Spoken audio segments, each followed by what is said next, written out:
শাওয়ালের 6 রোজা নাকি কাজা রোজা, কোনটা আগে রাখতে হবে? শাওয়াল মাসের রোজার ফজিলত ও আমলগুলো কি কি? যা কারোর যদি রমজানের রোজা কাজা হয়ে থাকে তাহলে সেক্ষেত্রে তিনি রমজানের কাজা রোজাগুলো আগে রেখে তারপরে শাওয়ালের 6 রোজা রাখলে বেশি ভালো।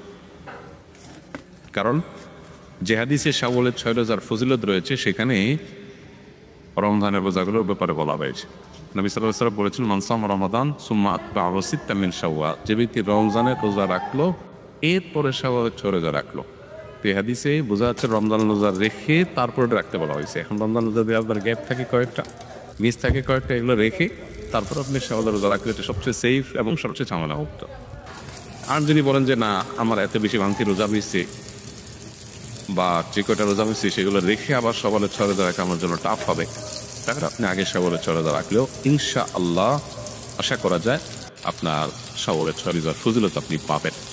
এটা অধিকতর বিশুদ্ধ যে আপনি ফজিলত পাবেন, কিন্তু নিরাপদ এবং উত্তম হয় আগে ফরজগুলো রেখে তারপর শাওয়ালের 6 রোজা রাখা। শাওয়াল মাসের রোজার ফজিলত ও আমলগুলো কি কি? রমজানের পরের মাসটাই শাওয়াল মাস। ঈদের চাঁদ দেখা গেলে সেই চাঁদটা মূলত শাওয়াল মাসের চাঁদ। এই শাওয়াল মাসের করণীয় কি, আমল কি? উত্তর হলো যে শাওয়াল মাস এর 2টা ফজিলত আছে। এক হলো এটা হজের মাস।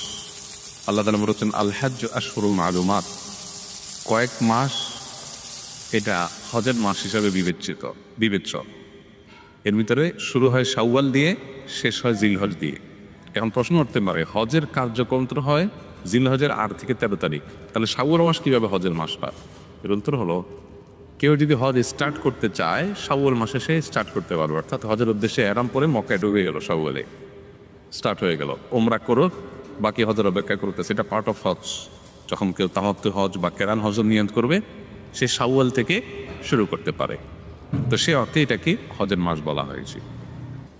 দ্বিতীয়ত শাওয়াল মাসে 6টা রোজার ফজিলত আছে আমরা জানি। নবী সাল্লাল্লাহু আলাইহি ওয়াসাল্লাম বলেছেন মান সামা রমাদান সুম্মা আতবা'আহু সিত্তাম মিন শাওয়াল কানা কাসিয়ামি তাহার, কেউ রমজান রোজা রাখার পরে শাওয়ালের 6টা রোজা রাখলে সারা বছর রোজা রাখার সওয়াব পাওয়া যাবে। অনেকে এটাকে ব্যাখ্যা করেন এইভাবে যে আল্লাহ তাআলা যে কোনো আমলের 10 গুণ বাড়িয়ে দেন, কোনো ক্ষেত্রে 700 গুণ আরও বেশি পরিমাণ দেন অনেককে। তো রোজা রাখার ক্ষেত্রে আমরা রমজানের রোজা রাখছি 30টা, আর শাওয়ালে যদি 6টা রাখি তাহলে হবে 36টা। এই 36কে যদি আপনি 10 দিয়ে গুণ দেন কত হবে? 360। এই জন্য হাদিসে বলা হয়েছে রমজানের 30 রোজার পরে বা পুরো মাসের রোজার পরে যদি কেউ 6টা রোজা প্লাস করে তাহলে সারা বছরে পেয়ে যাবে, অর্থাৎ তখন 10 দিয়ে গুণ হয়ে যাবে। তাহলে আমার 30কে 360-এ পরিণত করার জন্য আমার 6টা রোজা রাখতে হবে। Why not? আমরা কেন টেবেস করো? এটা চেষ্টা করা দরকার। এই 6টা রোজা একসাথে রাখা কোনো জরুরি না, যার যেভাবে খুশি বেগে বেগে রাখতে পারে।